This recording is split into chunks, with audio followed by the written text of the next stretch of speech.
What's on the menu? We eat the goulash with Ghosts and Goblins Resurrection.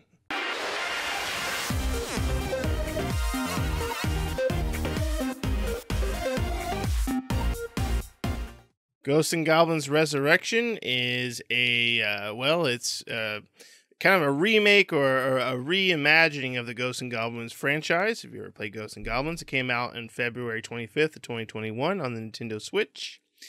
And it was made by Capcom, published and developed by Capcom on the Nintendo Switch.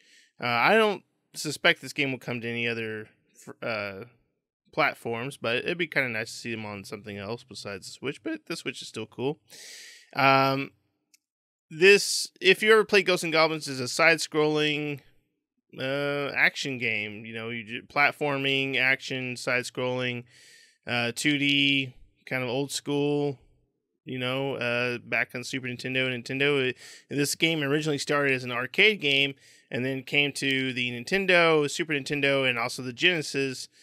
And then we got one on the PSP, I believe, and maybe some other alliterations throughout the years.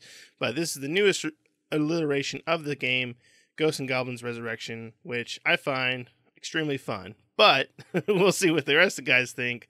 So, Pat, what do you think of Ghosts and Goblins Resurrection? It should have stayed dead.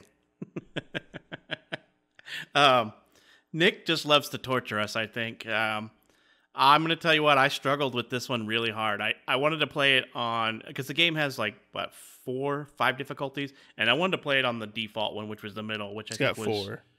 Yeah, I think I tried to play it on Night, which is the second from the bottom. So it's Squire, I think. It's Page Squire is the second from the bottom. Something. So I tried it on Night, Legend. Which really sucked. And then I moved down to Squire. Squire sucked less, but I still couldn't beat the first level. I tried for hours on Squire to beat the first level before I finally relented and said, you know what? I'm just going to the easiest mode possible. And that's what it took for me to finally beat the first level.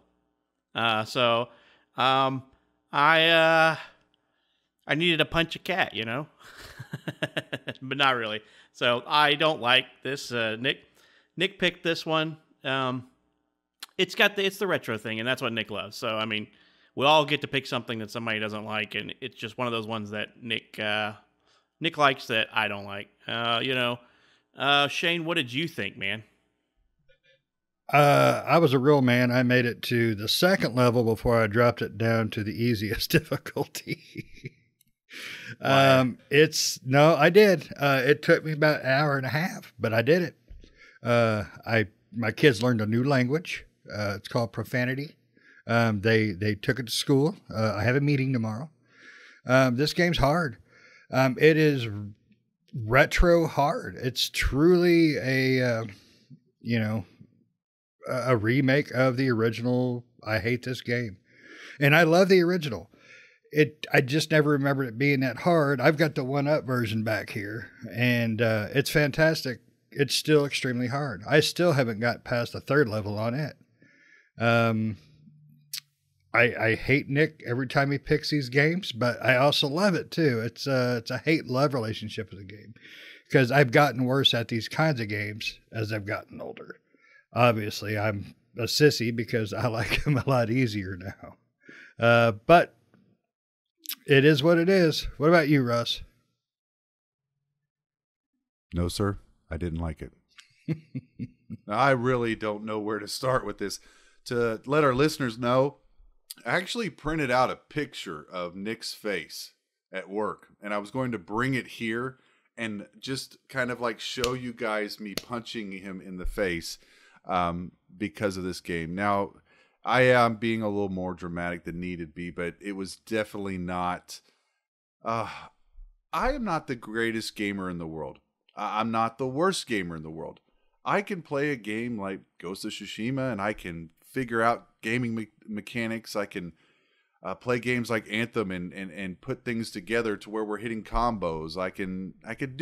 I'm decent. I mean, even on Killing Floor 2, I'll have my night where I'm leading kills, half the night at least, or whatever it be. But this game is is not user friendly for Russell. It is not even remotely user friendly. I did stay on. I think I did Squire, and I did Squire all the way through to the 3rd level.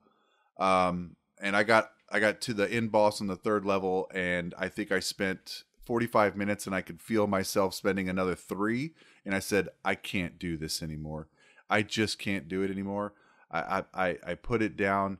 I burned something in an effigy. I cursed. I mean, luckily I don't have any kids in the house or anything like that. So like I was, I basically, I had to pray for like 3 days straight after it, because it was just, I don't know. I still think there's a vein somewhere that is still popped out, but it looks great. I try to be that kind of neutral guy on most things. This one I'm not being neutral on, except for the fact that it looks great for a side scroller for the Switch. It plays wonderfully. There doesn't seem like there's any glitches or anything like that, except for user error, obviously. It reminds me of some old side scroller games where you time that jump so perfectly. You've watched the pattern 27 times. You time the jump so perfect, but yet for some reason it decides to do just a little bit different that time, and you're dead again. That seems to be the story of that game. So, Nick, let's hear your happiness and joy. Look at that grin on his face. Yeah. No, I mean, this is... That somebody just got that. This is pretty much kind of the combination of the Nintendo and Genesis versions put together. The first 2 levels that you go to, Zone 1 and Zone 2, or Level 1 and Level 2, are separated into 2, and you can go to each one. And each one is pretty much the Super Nintendo or Nintendo version, right? The top line is, and the bottom line is pretty much the Genesis levels. And then from there, they correlate into one for Zone 3, 4, and 5, which are the last levels. So it's really cool to see those and kind of reimagine. They are somewhat similar, but also different. So it's not just a remake of the original levels. It's kind of a remake, but also in the same sense, they've added new design elements and new enemies and new environmental things to, really change up how those levels interact and how they transition. So that was really cool to see. So I really love Ghosts and Goblins. I played on Squire, which is the normal, I guess. It's right below I think Page is the easiest, and then it goes to Squire, and Squire is the normal, or I would assume normal mode. And so I played it on that to start out with, and I did beat the game on that mode. And then from there, of course I did, yes. And then from there, you get the ending, and it's a little bit different than the other ones, because the other ones you had to play in the old school Ghosts and Goblins. You had to play through the game twice, so you had to play through the game once and then play through it again to actually get the real ending. In this one, you do get an ending, but from what I understand is once you beat it, you do get a playthrough number 2, and I think you have to play through and beat it again to get the actual ending, the true ending of the game. Because one of the cool things is when you do beat the game and you go back through all the areas that you went through the first time around, they get a shadow mode. And the shadow mode is basically, it's darker and there's new enemies, new placements. It basically changes all the level design, and it's harder, actually, the second time around. Even if you're on the same difficulty, yeah. They introduce new enemies and new environmental elements. Like, I don't know if any of you guys got to the level where you go through on the dragons that fly through the air. Anybody get that? That's like 4 in, isn't it? 5 in? That's 3. No. What zone is that? 3, 4, or 5? That's 3, I believe. No. Okay, so like the first time you go through there, it's all just you have to jump between these dragons and stuff that fly through the air. And there's some enemies that drop in from here and there, but that's about it. And then if you ever played the graveyard zone, they have the guillotines that drop, right? Well, how they change it in the shadow mode is as you're flying through the dragons, there's a bunch of guillotines set up that you have to like. As you're flying on the dragons, you have to avoid the guillotines as they dropping as you're flying along and stuff like that. So I played through it again. There's 5 zones. I'm on zone 4 out of 5. So I've almost beaten it again through the Squire mode with all the shadow realms and stuff like that. But I tried playing on Legend. Legend is pretty much takes you back to the original Ghosts and Goblins. There's only 2 hits to die, which is how it originally was.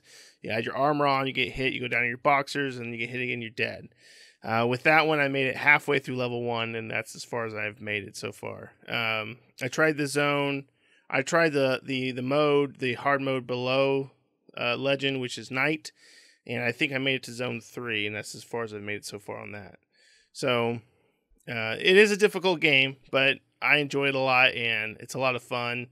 I'm kind of interested to see what happens when I beat it on Squire through the second playthrough, because in the original you had to get this item, which was a shield, which really sucked because most of the weapons you get go across the screen 100%, right? They go from where you launch them to the end of the screen.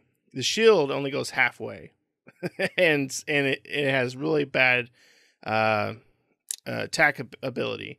So it was a crappy weapon to have. But in the originals, you had to get it because once you got it and you defeated the boss before the last boss, it would uncover a kind of a bracelet that would then charge up that, and then that would become this super weapon that would defeat the last boss with. And you had to beat the boss before that with that crappy weapon in order to get this. So I don't know if they're going to go, because I've seen that weapon in the game, so I don't know if they're going to go, if you're going to have to do that with the last boss or not, but it'll be interesting to see. But otherwise, I think it's a really fun game. It's $30 on the Switch, and so I think it's worth it if you're fond of the Ghosts and Goblins franchise from before, or like those side-scrolling platformer games. Mm-hmm. Yeah, yeah. I was a fan until I remember I hated it and it was too hard. Well, I remember playing lots of games like this when I was a kid, and then I got older and I got better games, and now I pick something like this up, and it just makes me feel like less of a gamer. No, you miss it because you had a save points. You got used to that. This one here, it's not as friendly on that kind of stuff. Well, I mean, it does one of have the things save I'll points. say- Yeah, but you're talking, but- you got to get from A Right. to B, which is 6 hours Well, away. You don't even got to worry about save points if you do the easiest mode, because you just resurrect where you die. So True. that's why it made it easier for me when I went to that, because I got tired of getting kicked all the way back when I make it to a spot. But one of the things I will say is that most of the time, I feel some hard games make me feel accomplished. This game, I didn't feel accomplished when I beat a level. I felt relieved. I will honestly say, when the level's over, I'm like, it's over. I'm so tired of this. The game does not even relent, even in the earlier levels. Like, even in the first level, if you choose the top one, that stupid box that you got to jump on to get over to the other side in the very beginning killed me like 6 times, because the box does a fake out. Like, the box will move towards you, but like halfway towards you, it'll like start to head back, so you jump towards it just to miss it. And it has a pattern like where it does that 3 times, then it'll go all the way across where you can jump on it. Then it starts heading back, and I went to jump off of it, and it stopped halfway, and it keeps going back and forth. I'm just like, you box. and then when you get to the part log with in the trees, water? and you gotta wait for the tree limbs to come out. You know, and you're just like, okay, Yeah. that tree limb came out, and the other ones didn't come out. Dang it. You know, so it's very not forgiving. Yeah, that did happen to me once. But then I got It's very the not pattern. forgiving. Did everybody play with the Pro Controller, or did anybody try to use the Joy-Cons? I played Pro Controller I all had the to use way. the Joy-Cons. Yeah, see, I tried to use the Joy-Cons because I forgot to, charge my batteries for my Pro, but I don't know how you got very far, Russ, because I couldn't do it. I'm so used to the Pro Controller, though. I mean, He's he's got wasn't permanent- that bad. He's got permanent drift in his Joy-Con now. I mean, that He's thing, always moving right. Yeah, yeah, it's meant for a side scroller now. yeah. Right. No, I mean, it wasn't all that bad. It really wasn't. It was just more like we can sit there and we talk about games like where we need to have a combo where it's like YX, and then hold down left trigger and fire, and then we're shooting grenades off with another. Like, we're doing all that. There are 2 buttons. And I don't know how many times I would shoot and not jump and not shoot because I could not use it was user control. I could not figure out, oh wait, that's right, the other button is jump. How is it that we can survive through other games, but this one I would like jump up and I'd be like I'd be in my skimpies and I'm like trying to I'm so close to just getting to the next checkpoint and then I forget, oh yeah, that's right, B is to jump. Oh my gosh. It's hard to go from to a minimalistic control set when you're so used to, like you said, hold this and then tap these 2 buttons and you'll do all this other crap. And then you jump to a game like this, jump, attack. That's it. It's like, but you're waiting for like 40 other combos you want to do. Right. But I mean, you have like attack up, attack down, attack forward, attack backwards. But then you also have like attack, like ducking, so that you can hit those guys that are lower than you are. Yeah, and but it's still the same button. But then you have enemies that are moving levels or moving layers while you're trying to attack. So you're like, okay, can I get under this guy and kill him before he comes to me? And the problem that I have with these games is I can't take the metered slow approach to it. You basically just have to keep moving forward. You stop, you go back, you're basically signing your deathborn if you go backwards in this game because everything seems to spawn again and you're running into stuff that you just killed while also the stuff behind you is trailing and you're just like, okay, so I'm basically screwing myself if I go back. So it's like go forward, don't go back, no matter what it is. If you do, you're taking the risk of dying. But, there's just so much that it gets to the point to where I don't know. These games just make me feel like I've lost my gaming edge anymore when I play them. I'm like... The difficulty there's is constant changed spawning so in this much. game. Yeah. Yes, constant spawning. Yep, they never stop spawning. One of the nice things they did add to this game is the addition of the bees or the fairies. I think they call them umbral bees.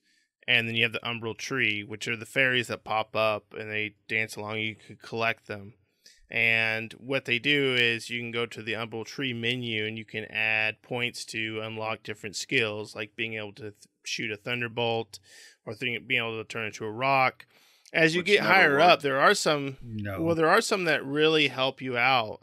Like one where, which is it's towards the top of the tree, but it's Resurrection, where basically you spend points into it, and especially if you play on the harder difficulties.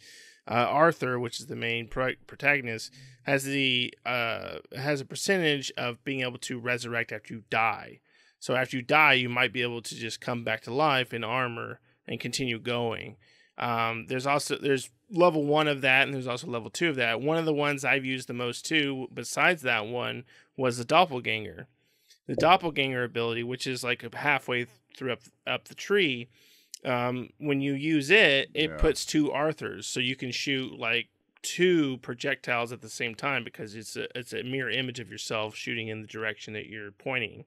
So the second upgrade to that one is actually 3 of them shooting, so you can take out bosses, especially in like no time at all, because you're just shooting like 6 bullets, at a time at these enemies. 3, of course, but if you have something like the dagger, which shoots fast, you can shoot out like 6 projectiles before they even get to the enemy. So but you have to have the coordination. And it also depends on those stupid bees. Yeah, they get the bees. Well, the bees will attract to you too if you get close enough. Well, if you play it on page level, you just automatically respawn right where you died, so you don't even need that one ability. So. Right. If you play above that, you might want to get those things. Yeah. Also, it depends on what items you pick up, right? Certain weapons are better than others. The dagger is... torch. The torch sucks, I love the torch. Right? I hated the torch. Oh, my God. I don't like the torch either. The torch allows you to kill stuff. If you're even throwing the torch up in the air, it just spreads flames away from you, so nothing's getting close enough to hit you. It does spread that flame. The only thing that sucks about the torch is the thing that sucks about the torch is if you cast 2 torches, you can't cast any until the flame disappears. Yep.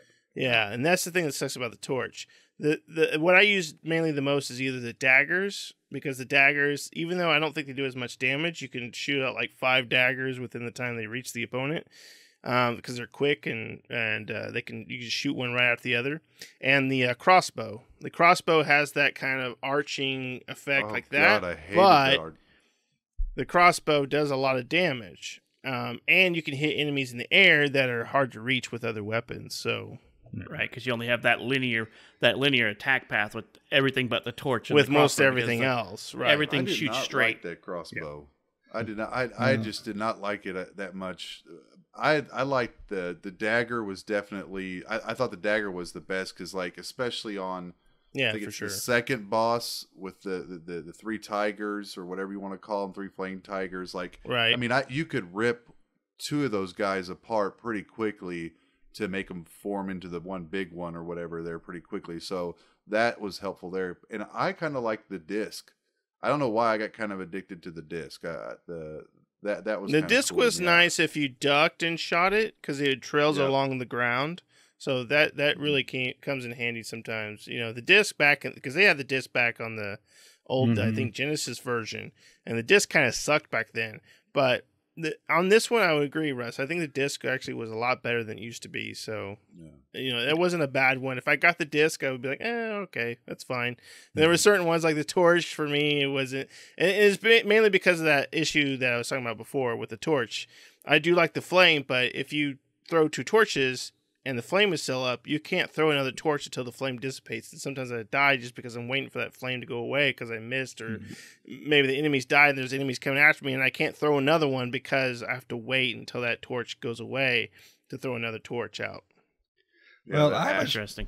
I was disappointed that one of the perks was that you couldn't just throw your dirty boxer shorts.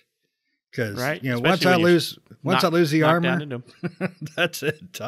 You know those skivvies are all sweaty. There is and one stained. that makes your boxer shorts on fire, and where the shot that you do when your boxer shorts are on fire is a powered up shot. So when you lose all your armor and your boxer shorts, your boxer shorts become inflamed, and then you can throw a flaming shot at somebody to get double the. You got Is the that the power firewall ability? But I believe that's called the power of fire crotch. Yes, the fire crotch ability. The fire crotch. Yeah. Yeah, about Arthur and his fire crotch ability. Arthur is fire crotch ability. Don't Google it, people. His, the hammer annoyed me princess. quite a bit. The hammer annoyed me quite a bit. I mean, that's I didn't like the hammer. I avoided that with the plague. But I was I happy didn't to like the see hammer. that they didn't go too far away from the original. That was one thing, you know, I liked is they didn't turn it into an open world first person shooter. I mean, you know how people get, they'll take a classic and they just go so far from what it was originally. It's just not the same game. It's annoying. Well, I guess but I'll they have did a to great think- job with this. Yeah, I'll have to thank Capcom for doing one thing. They put in easy mode for people like me. So Yes. if it wasn't for that, I wouldn't have made it through the first few levels. So Yeah, people like us, because and- I couldn't handle it either on normal. and I'll be honest, I never played the original. I just played this one, and I didn't know that you just go from stage 1 top or bottom to stage 2 because I did stage 1 top, then I did Top. stage 2 bottom, and that's how I did it. And even though the next one's opened, I still just stayed in that, and that's probably a limiting factor on how many zones I made it because I didn't realize that you just do the top or bottom and then you just move on, and it stops doing that at like zone 3. You just get zone 3 and then zone 4. How And long that's did a it? new thing for this one. You know, the old ones didn't Right. have that. They would just have stage 1, 2, 3, 4, 5. This was just Right. kind of a combination of that. Right. And, you know, like Shane said, I'm glad they didn't sway away from the Ghosts and Goblins formula. But I am glad they didn't just remake one of the old ones. You know, Yeah, they kind of made it their own thing and kind of combined some of the old ones, but also added new things because there are some levels that are brand new Yes. to this game that are not in the originals or in the older ones or anything like that. So that was really nice to see. How long did it take you to get through it, Nick? I probably beat it in like 2 days.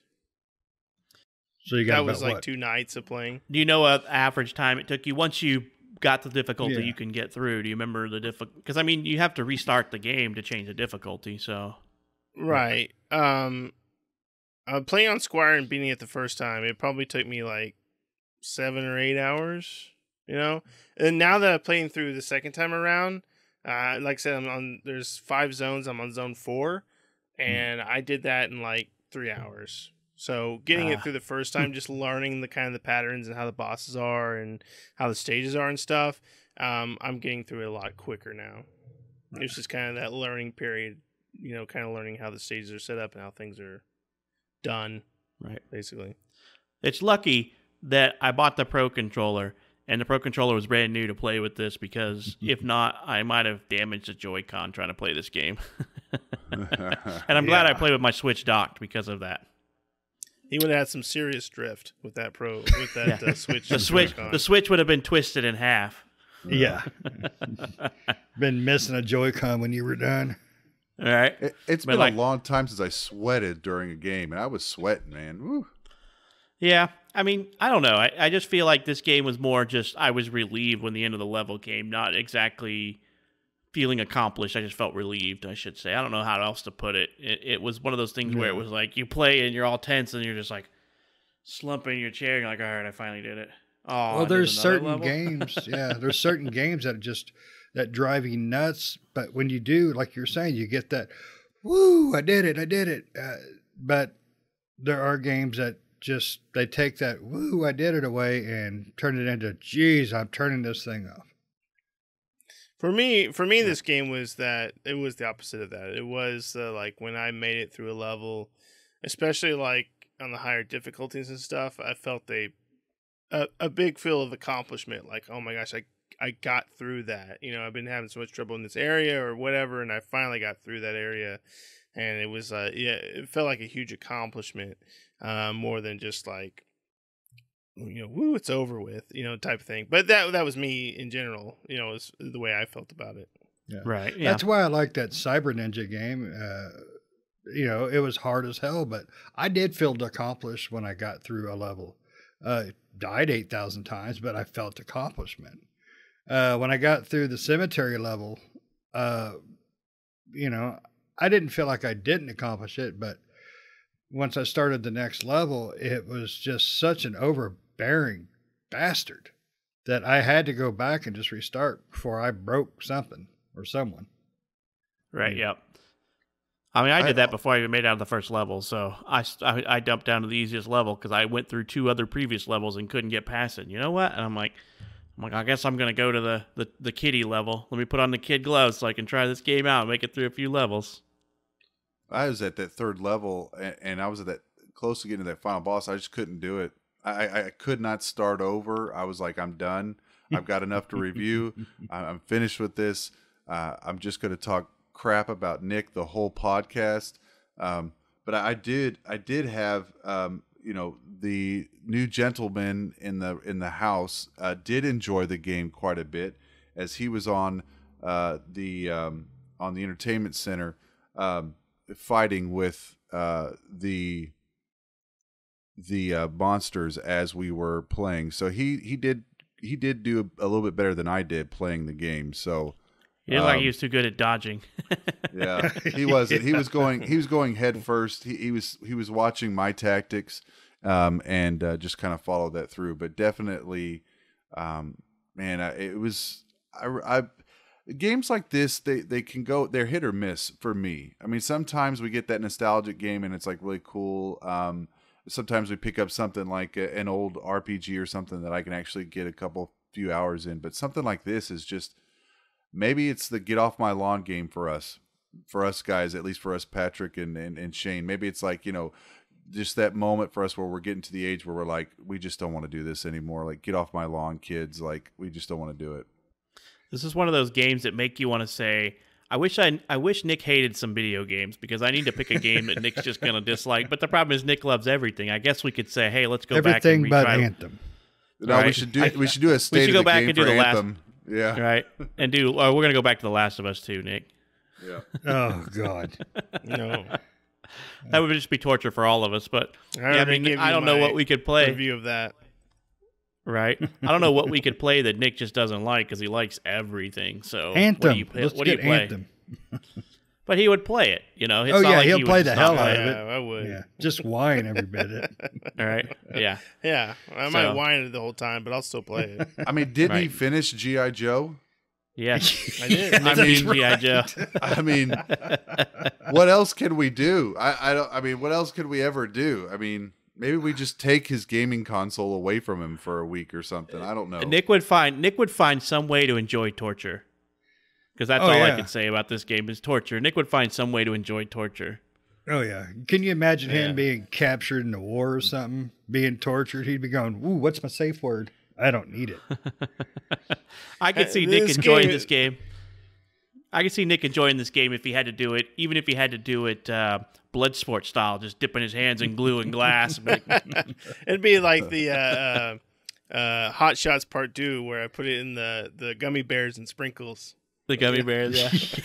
He's in there playing his Ghosts and Goblins. Like, oh yeah. He puts his hands in the caramel dip and puts. Yeah, that's Nick, and so he's occasionally just taking a bite out of his finger. Caramel gummy bear. Right? Yeah. So God, Nick is a reference. big masochist. I don't know anybody who enjoys such a breadth of games that Nick does, and then even the hard games. Like I know I have friends who like Dark Souls and stuff like that. But a lot of those guys that like Dark Souls wouldn't touch this Ghosts and Goblins with a 10-foot pole. They'd be like, nope. Yeah. So it's something a testament about Nick's even-keeled nature. But at the same rate, if there are people out there that are listening that love side-scrollers, that love those old games, this one is going to be 100% up your alley. I mean, 200%. As much as we're giving Nick grief, I mean, we know he likes these games. And guess what? That's no surprise. This one was made very well. Not for us. We hate it. Prize point is -$4 because I want a refund. Actually -$30 because I want a refund. But, it is what it is for those that enjoy these games. I don't it's hate a $30 game. Yeah. It's I a don't $30 hate the game at all. It's just I don't feel right playing it on the hold my hand levels difficulty, because I know damn well I should be able to at least beat it on any other level besides that. I should be able to, because I used to play it all the time. Can't hang anymore. Exactly. Yeah, I'm going to sit over here in my rocker with my Werther's Originals, and I'm going to watch Hee Haw. Kids want some hard candy? Yeehaw. That's right. Yeah, I agree. I mean, it's like, people that like the original Ghosts and Goblins or like the Ghosts and Goblin games or these platformer type games will enjoy this type of game. And for $30, it's got a lot of replayability. It does, because there is a second playthrough, like I said, that does change up the maps and stuff. So there's a lot in this, and with the tree, the umbral tree, and with the bees and all the collectibles and stuff. So there's a lot of replayability. There's a lot of going back and replaying levels and stuff. And then, so there's a lot to this game. And for $30, you get a lot for your $30 if you enjoy the type of game. If you don't, then you're not going to find much value in it. But if you do, there is a lot of value in that $30. I guess I'd agree with Nick in that a little bit. I mean, not that I'm going to do it, but those that enjoy the game, it was a nice thing, because my concern was when we started playing was there wasn't going to be much progression, but there is a little bit of progression within it. But not for me. Right. Yeah, I mean, there's progression, there's levels, there's different levels, different bosses. But yeah, I mean, I'm not on this type of game. If I was a kid and played it, I wouldn't have known that there was a secret hidden level unless I bought the game and what was back in the day, the Prima. Game Genie. Yeah, Prima game guides, and be like, oh, I got to beat it again. Yeah. So, I mean, it would have been one of those things, because we all played hard games like this when you were a kid. But as an adult, I've got some better things on my plate right now than I felt like I was running my face against against one of those stucco textured walls the whole time I was playing this game. It was like, can I just stop? So I figured I needed to get against the cheese grater.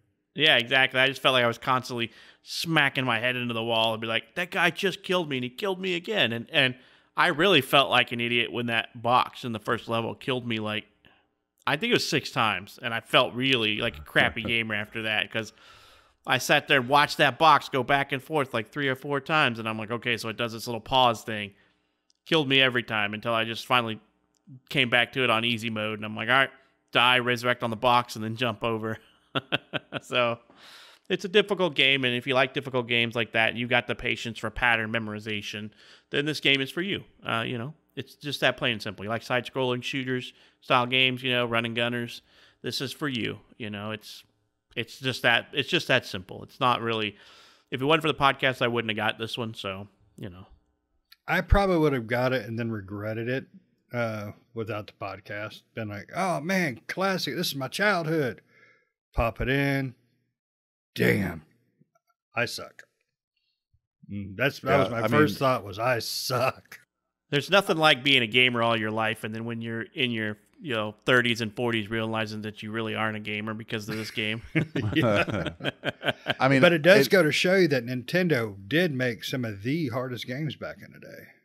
Well, maybe, but I would much rather hardest games. I would much rather clip my toenails than play this game again. I would rather clip your toenails than play this game again. Yeah, I would clip Shane's toenails. Yeah. Oh, wow. All right, Russ, me and you, Manny Petties. I don't care how much I hate a game. I wouldn't clip his toenails.